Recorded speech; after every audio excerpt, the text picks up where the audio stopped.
He Krishna Karuna Sindhu Dinabando Chikapate Gopisha Gopika Kanta Radha Kanta Namostute Bhakti Kanchan Gorangi Radha Vrindavaneshwari Vishwanaste Devi Pranamami Hari Priye Vanchakapatru Vishwanaste Sindhu Deva Chapatitam Hariyo Vaishnaviyo Guru Namaha Shri Krishna Tanya Prabhu Nityananda Shri Advaita Gadadhar Shri Vasari Gaura Bhaktivinoda Hare Krishna Krishna Krishna Hare Hare Hare Rama Rama Rama Hare Hare.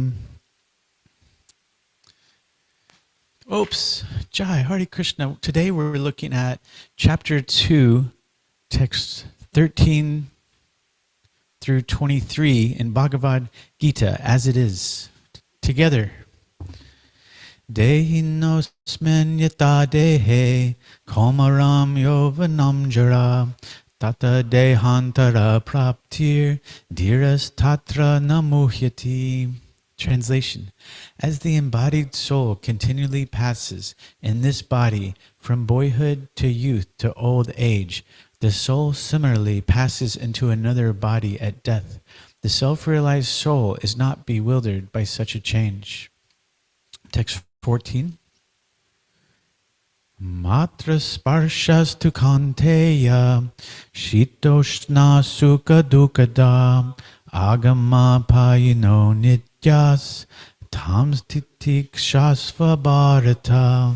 Translation. O son of Kunti, the non-permanent appearance of happiness and distress, and their disappearance in due course, are like the appearance and disappearance of winter and summer seasons. They arise from sense perception, O scion of Bharata, and one must learn to tolerate them without being disturbed. Text 15. Yam hi na vyata yantyete purusham purushar shaba samaduka sukham dhiram somritat vaya kalpate. Translation.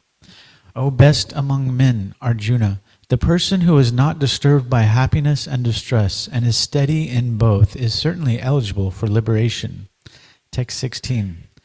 Na sato vidyate bhavo, na bhavo vidyate sataha, ubhayor api drishto das, dvananyos tattvadarshibhi. Translation. Those who are seers of the truth have concluded that of the non-existent there is no endurance, and of the existent there is no cessation. This seers have concluded by studying the nature of both. Text 17. Avinashi tu tad vidhi yena sarvam idam tatam vinasham avyayasyasya na kaschit kartum arhati. Translation. Know that which pervades the entire body is indestructible. No one is able to destroy the imperishable soul. Text 18. Antavanta ime deha nityas yokta sharirinaha anashino prameyasya tasmad yudhashvad bharata. Translation.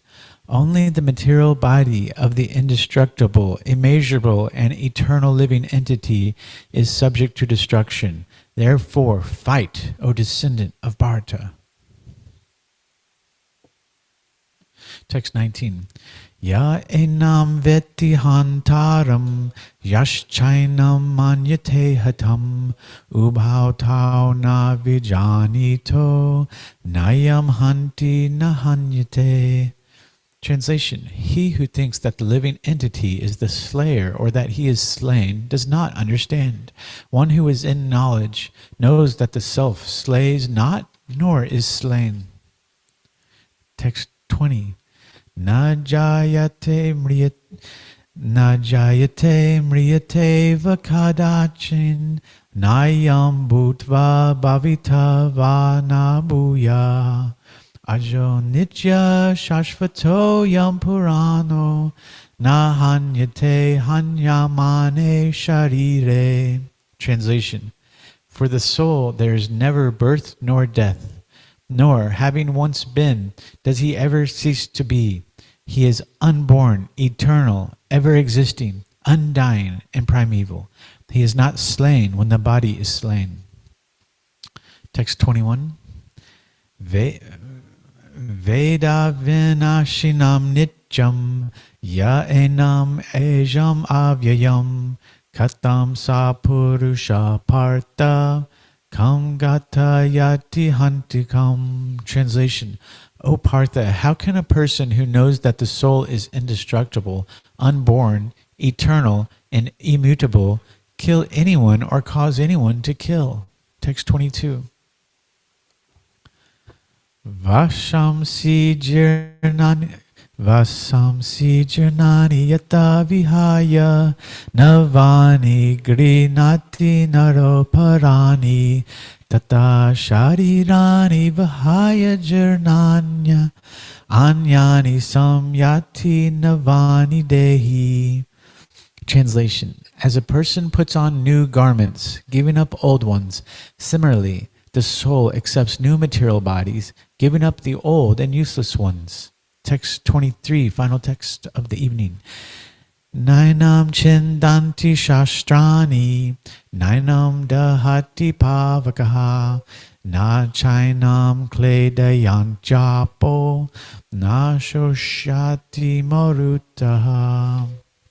Translation. The soul can never be cut into pieces by any weapon, nor can he be burned by fire, nor moistened by water, nor withered by the wind. Back to text 13, and I'll read the translation and purport by His Divine Grace A.C. Bhaktivedanta Swami Srila Prabhupada, founder Acharya of the International Society for Krishna Consciousness. Srila Prabhupada Ki Jai. 13 translation. As the embodied soul continually passes in this body from boyhood to youth to old age, the soul similarly passes into another body at death. The self-realized soul is not bewildered by such a change. Purport. Since every living entity is an individual soul, each is changing his body every moment, manifesting sometimes as a child, sometimes as a youth, and sometimes as an old man. Yet the same spirit soul is there and does not undergo any change. This individual soul finally changes the body at death and transmigrates to another body. And since it is sure to have another body in the next birth, either material or spiritual, there was no cause for lamentation by Arjuna on account of death, neither for Bhishma nor for Drona, for whom he was so much concerned.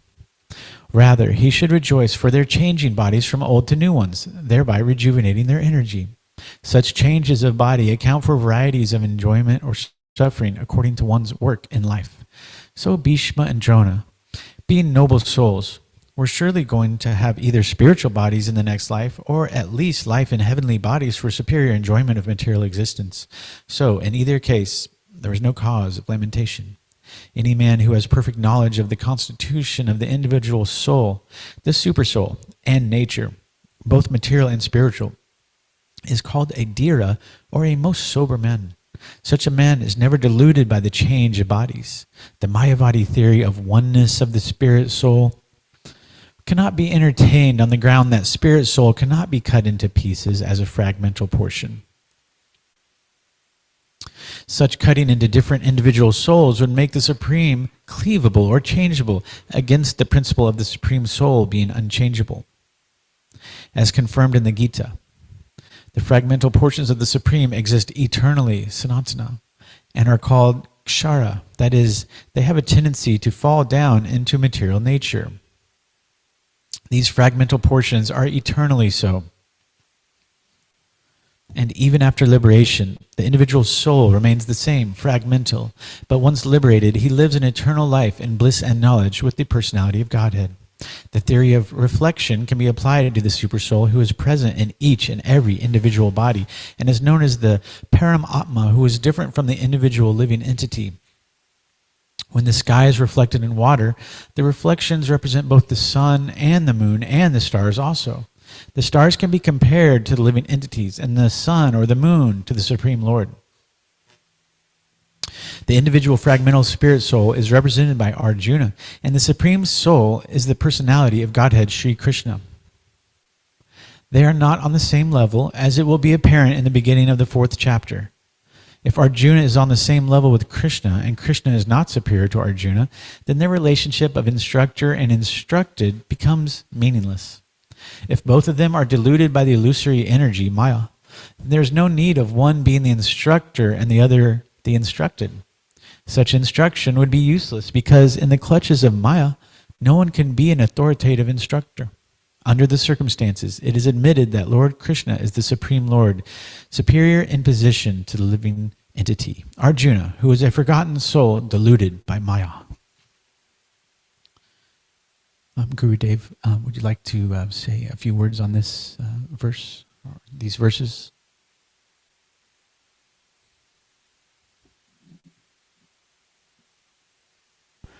Hearing this should convince anyone that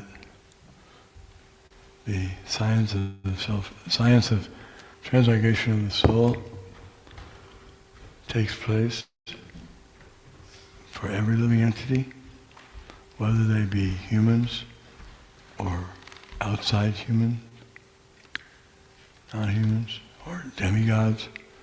They all have the same soul. It's very clear, it's very simple, it's not difficult to understand.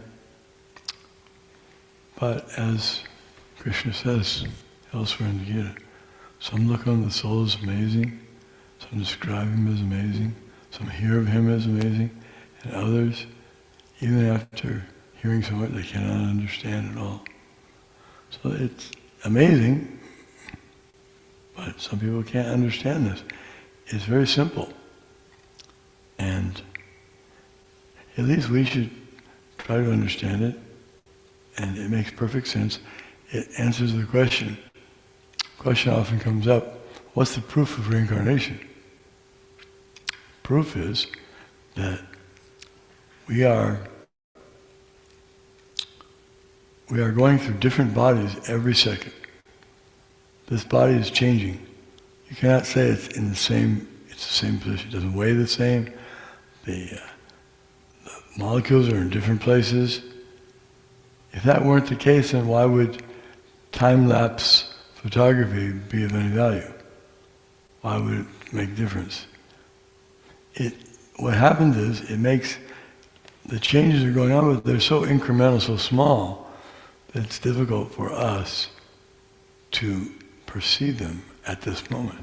But if you put the person there, and then a week later he sits there, then you can see, oh, the body's definitely changing.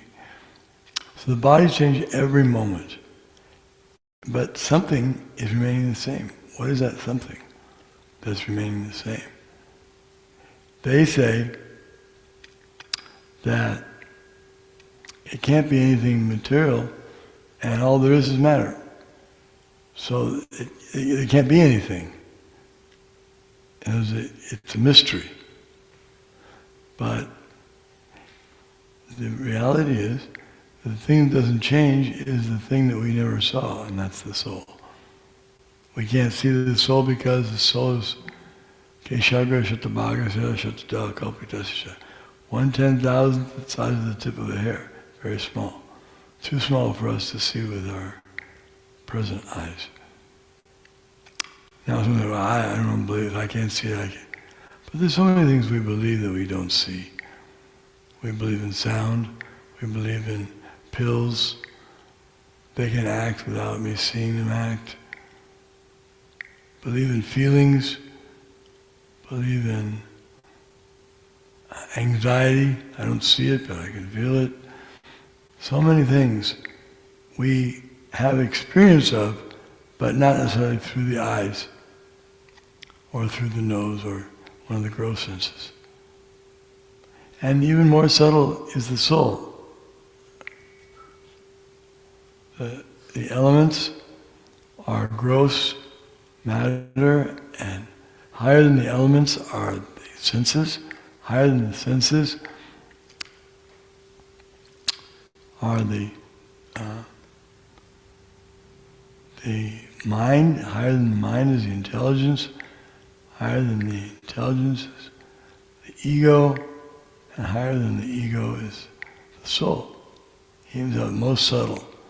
So this is one has to learn this. It can be done. It can be understood very easily by the analogy of the driver of the automobile or some vehicle. It's quite easy to understand. The driver gets in and the driver gets out. The vehicle can be either an air vehicle, a water vehicle, a earth vehicle, below earth vehicle, whatever. But the driver stays the same. He gets in different vehicles. When he gets out, the vehicle's still there. Similarly, when the soul leaves this body, the vehicle's still here, just like any other machine. Driver gets out, the vehicle's there. He goes into another machine. Not difficult to understand this. But it would change the one's whole life changes when he understands this, because he doesn't die. He realizes he's not going to die, there's nothing to fear, nothing to be afraid of. There's no death. And why? And so it's not mysterious. What is death? Death simply means that the soul leaves the body and doesn't come back. As we heard the other evening, the soul leaves at night. He goes out. He's going different places in his subtle body. But he comes back. He's still connected. His order is still there. He has to stay in this body. And the analogy is given of the automobile. The keys are left in, it's running. So you can go and take the keys out. It runs for a while. If you keep it on for a while. Even you're not in it. Even the driver's not there, it's running. So this body is like that. It's a vehicle. And the soul lives forever. This is the perpetual energy. Krishna's energy is supreme. That's why he calls it superior energy. Aparayamitastvanyam prakritim vidime param jiva bhuta mahabaho yedam dharde. This is superior energy than matter. Matter can't sustain itself perpetually. It's always changing. But the soul is never changeable. Because the soul is the same substance as Krishna. Satchidananda Vigraha, the spiritual being. Krishna says here, that you and I and all these kings, we've existed in the past, we exist now, and will exist in the future. Never will we be changed. We'll always be existing. That means the living entities are always existing, and the Lord is always existing. So, this one verse alone is such a monumental learning, such a monumental course. It changes everything and gives one the opportunity to act like a soul, to understand the difference between body and soul, to get real knowledge. Then there's no more problems. He understands, I'm part and parcel of Krishna. That's also explained in Bhagavad Gita, that we are meant to serve Him. Surrender to Him fully, utterly, Krishna says. Always think of me, become my devotee. Worship me, offer your homage unto me. So he tells exactly what needs to be done. You're the soul, you're not going to be destroyed by any weapon. Okay, now your duty is to serve me, and you can act as a Brahmin, a Kshatriya, a Vaishya, a Shudra, but do it for me.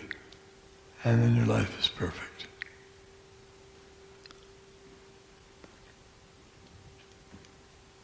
Jai. Hare Krishna, thank you very much. Like Maharaj said, this verse, just this one verse is so powerful. You can and it's just one of 700 verses, and there's so much power and so much to unpack within this one verse. Even, as the embodied soul continually passes in this body from boyhood to youth to old age, the soul similarly passes into another body at death. The self-realized soul is not bewildered by such a change. And like Maharaj said, the body's always changing, and they say every 7 years the cells are completely replaced. In fact, your whole body is like replaced every 7 years, because all the cells actually become anew over that amount of time.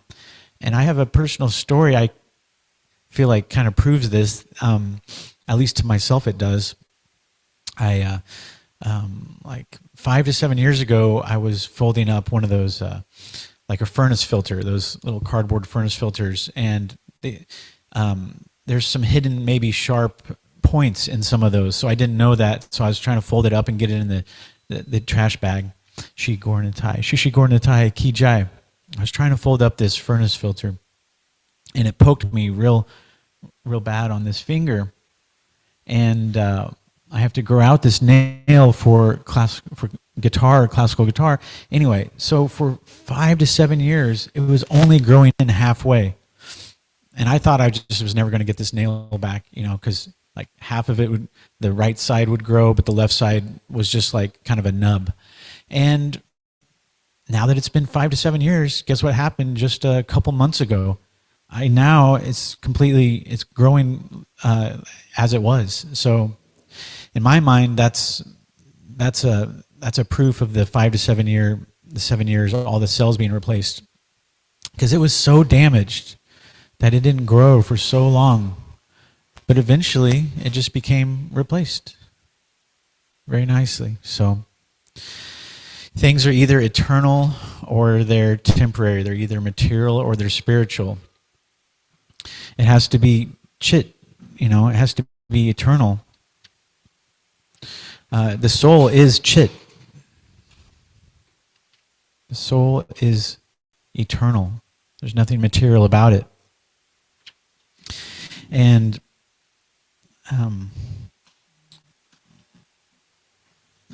like Maharaj said, it's simple. It's not difficult. Sometimes we feel like, like it's hard for people to get it, or that I need an hour to help someone. I need to talk to them for an hour. But really, it's very simple. It's simple and it's beautiful. The fact that that we are not this body, that we don't have to fear death. There is no death of the soul. It's kind of like Peter Pan, a lot of us were attracted to Peter Pan growing up, and it seems really fun. Just they don't have to die, and it's very pleasing, very pleasing, and that resonates on a deep level.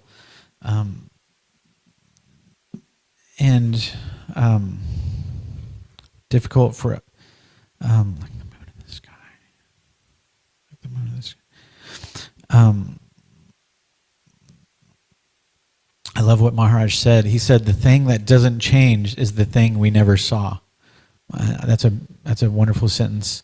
And one 10,000th of a hair, and we believe in sound and affecting and feelings and the way food affects us and anxiety, and we don't necessarily see all those things. We don't necessarily understand the intricacies of the digestive system, but we know it is to be true. We know it is true. So a lot of people have a logic thing where if it's coming to digestion, they trust it even though they don't see it. But when it comes to spirituality, they throw that philosophy away, and because they pick and choose, because they're bent on some sort of Mayavadi or some sort of atheistic concept, because they're actually probably hurting, and they're lacking in knowledge, and they have a lot of pain, and so they're and they want to keep themselves in the center. To be honest, they want to, if I want to keep myself in the center, then why do I really need to talk about God or spirituality? I'm an agnostic. I'm an atheist. I don't want to think about those things. I want to be in the center. And this is like the soul is. It's like the story of like a really fantastic diamond that someone found, and no one could figure out how to cut it, and no one could figure out how to. They tried to. People were coming from all over the world. People were trying to burn it, and so many things, and it could not be tarnished. And it's like Arjuna came up to it and saw and is telling us, and Krishna is telling us this soul is like a diamond. It cannot be. It's the most precious thing, and it cannot be cut. It's not of this world. It can't be cut or withered or moistened like so many. It can't be tarnished in that way. And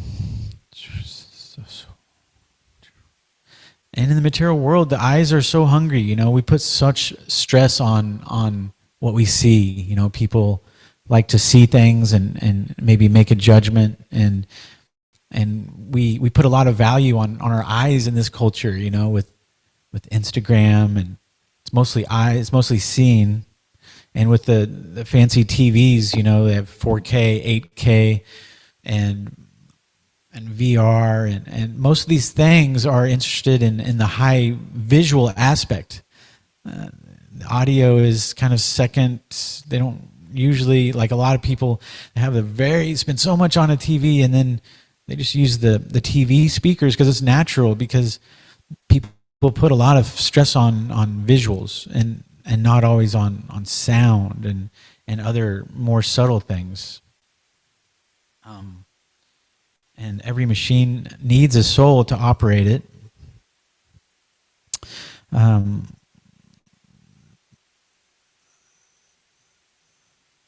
Okay, the Gita. You could almost say the Gita is like Krishna's flute. The Gita wasn't a mere discourse. It was Krishna's love. It's Krishna's love song to humanity, and it vibrates like his flute. Text 13 again. He says, Bhishma. He said, why mourn for Bhishma and Drona? You should be excited for them. They get a nice new young body. Good for them. You should be excited. Don't think about they've lived long lives. Krishna's saying it's their time. When Krishna says it's their time, no matter their age. And so Arjuna should be glad that Bhishma and Drona are going to get some brand new bodies, and that's exciting. Getting a brand new car is always exciting, right? Why do we think that getting a brand new body is so bad sometimes? Why death is so bad? No, getting a new car is exciting. Then you get used to it, and all of a sudden you're so familiar with that body. This text 13. Who else? Speaking of age and things, Maharaj Yayati conquered the world and did so. He did many sacrifices. He traded his age for his son's youth. He was cursed because of a love triangle. And he was in his prime, but he was cursed to grow old like that. So he traded his youth. He traded his old age. He traded with his youngest son, Puru. And everyone was very happy with that. It was very nice for him to have that new young body. That ended up being a very nice thing. So one should rejoice that Bhishma and Drona get new younger bodies, just like when Yayati regained his youth. Going on to text 15 here. Translation, O best among men, Arjuna, the person who is not disturbed by happiness and distress and is steady in both is certainly eligible for liberation. So by performing our prescribed duties, we obtain knowledge, which is a prerequisite for liberation. So by performing our prescribed duties, which is like karma, we obtain knowledge, jnana. So this karma, this Gita, it's about karma yoga, jnana yoga, and bhakti yoga. And the middle chapters 7 through 12 are very bhakti yoga centric. And here Krishna's explaining karma yoga and jnana yoga, and he's getting ready to explain buddhi yoga, using one's intelligence. Text 16. Those who are seers of the truth have concluded that of the non-existent there is no endurance, and of the existent there is no cessation. This seers have concluded by studying the nature of both. No cessation of the existent. So the material body in all material situations are temporary. They have no actual existence. Secondly, only those things that are eternal truly exist, it is said. Only those things that are text 18. Only the material body of the indestructible, immeasurable, and eternal living entity is subject to destruction. Therefore fight, O descendant of Bharata. He's saying, act in Krishna consciousness. We have to act, we have to fight for this Gita, we have to fight for Krishna consciousness, we have to fight to give it to everybody. It's like our eternal work, our Sanatana Dharma. Srila Prabhupada says, so from both viewpoints there is no cause of lamentation, because the living entity, as he cannot be killed, nor can the material body be saved for any length of time or permanently protected. So this material body cannot be saved, as much as the scientists and people are trying to save their bodies and preserve their bodies. It's a losing battle.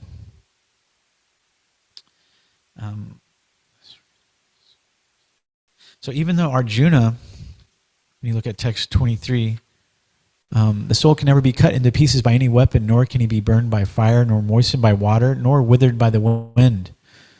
So Arjuna had these weapons. He had the fire weapon, the water weapon, the wind weapon. But you can't touch the soul. You can't destroy the soul. And so it's said that, and remember the unbreakable diamond, the soul within you. No matter the storms of life, it remains untouched, shining eternally.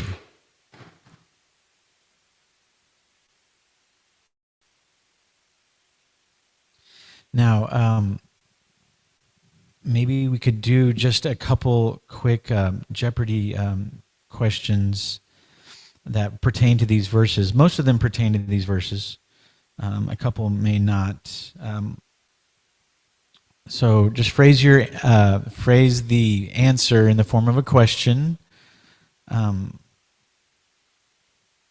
I think you could just probably the first person to start, just kind of let them go, I guess. But okay, here's the first answer. The body is subject to 6 kinds of these.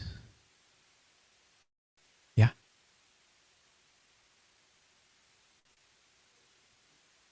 Yeah. What are transformations? Good. The next one.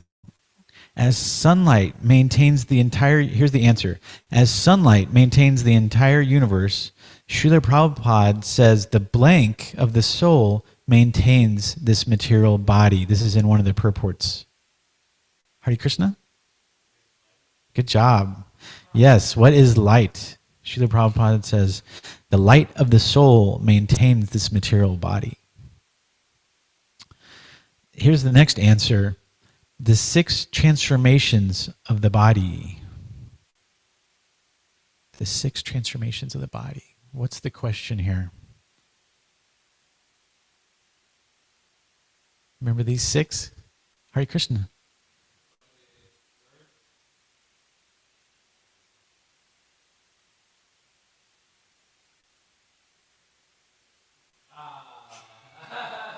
What'd you say? What'd he say?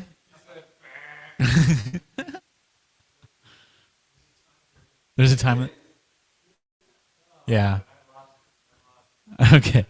Someone else have this question? The answer is the 6 transformations of the body.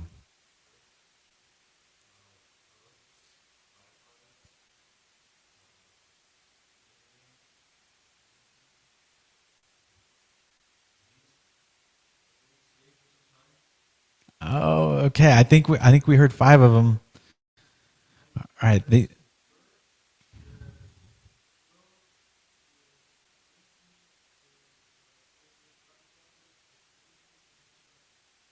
Jai. And here's just a couple more here. This one's kind of on the lighter side. Dhruva Maharaj, and it doesn't pertain to these verses necessarily. Dhruva Maharaj achieved this 2-word phrase in 2 ways. One way being that of a passenger on it. Dhruva Maharaj achieved this 2-word phrase in 2 ways. One way being that of a passenger on it. Anyone else? It's kind of a funny answer. It's kind of a funny question. Kind of like, it's like a homonym, funny one. What did he take a ride? What did Dhruva Maharaj take a ride on? So this was just kind of a silly one. Dhruva Maharaj achieved this 2-word phrase in 2 ways. One way being that of a passenger on it. What is the transcendental plane? Okay. Here's the last answer. Prana, Apana, Vyana, Samana, and Udana. What's the question? Hare Krishna. Yeah. What are the 5 kinds of air? Jai, Hare Krishna. Okay. Back to the class here. Patience. Dale, just a little bit about trying to talk to people out there, trying to spread everything we have inside of us, trying to step out of our comfort zone, distribute books, all these things. It is said that people like those who like them. Dale Carnegie said, you can make more friends in 2 months by becoming truly interested in other people than you can in 2 years by trying to get other people interested in you. So it's like showing a little interest, I think, goes a long way. I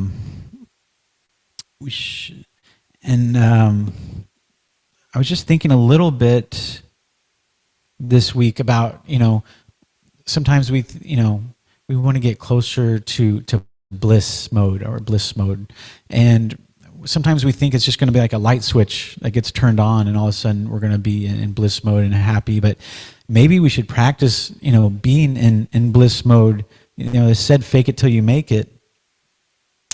And we have to practice getting closer to our bliss, and we have to work towards that, and that means helping create or see bliss for those around us, and especially for Krishna. But if we're feeling blissful, we can help other people feel blissful. Don't we want some bliss in our life? And going back to the flute analogy, the Gita being like Krishna's flute. Just as Krishna's flute enchants all who hear it, peacocks, gopis, and cows, the Gita captivates the hearts and minds of seekers. The Gita's verses are like melodious notes, carrying profound wisdom, love, and guidance. When we read the Gita, it's as if Krishna is personally whispering his timeless truths to us, just as he did to Arjuna on the battlefield of Kurukshetra. Now consider the flute itself. It's a simple instrument, seemingly ordinary. Yet, when it's touched by Krishna's lips, it becomes extraordinary, a vessel for divine expression. And the flute doesn't boast, it merely allows Krishna's breath to flow through it. Similarly, the Gita is unadorned, yet its verses carry the essence of the Supreme. The Gita is both Krishna's flute and the message it conveys. As the flute, it channels Krishna's love, compassion, and wisdom. So this book is channeling Krishna's love, compassion, and wisdom. As the message, it imparts profound teachings on duty, devotion, and self-realization. Together, they create a symphony, the divine dialogue between the Lord and the seeker. Our role. When we read the Gita, let's be like the flute, humble, allow the divine wisdom to flow through us, open, receptive to Krishna's guidance, responsive, echoing his truths in our lives. What's that? It's like a partnership. It's like kind of like a partnership, kind of like a collaboration. Srila Vishwanatha Chakravarti Thakur says, of the 18 chapters of Bhagavad Gita, we know that.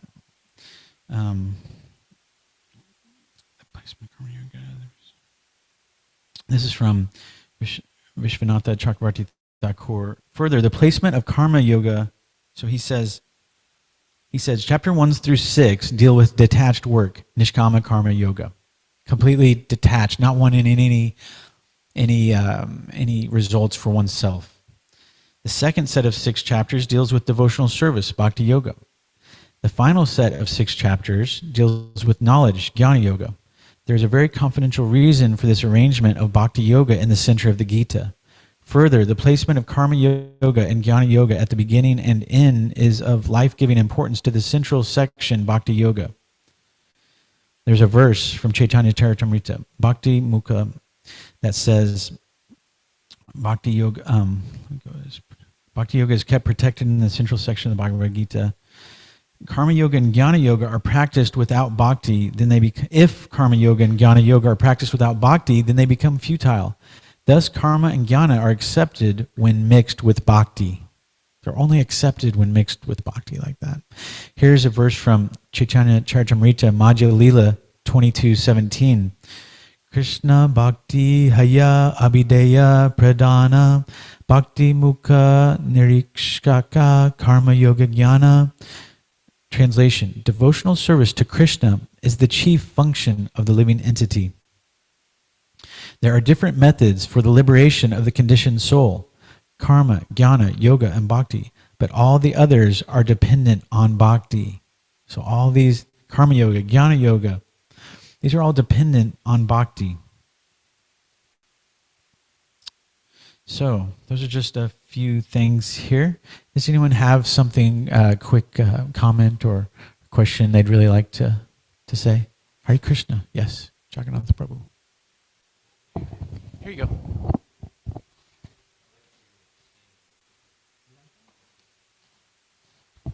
Thank you.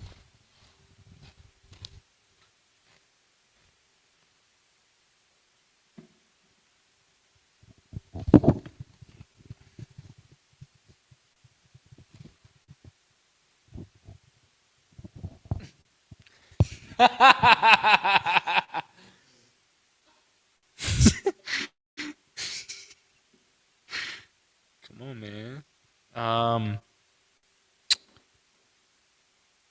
Why does one need detachment to understand the soul?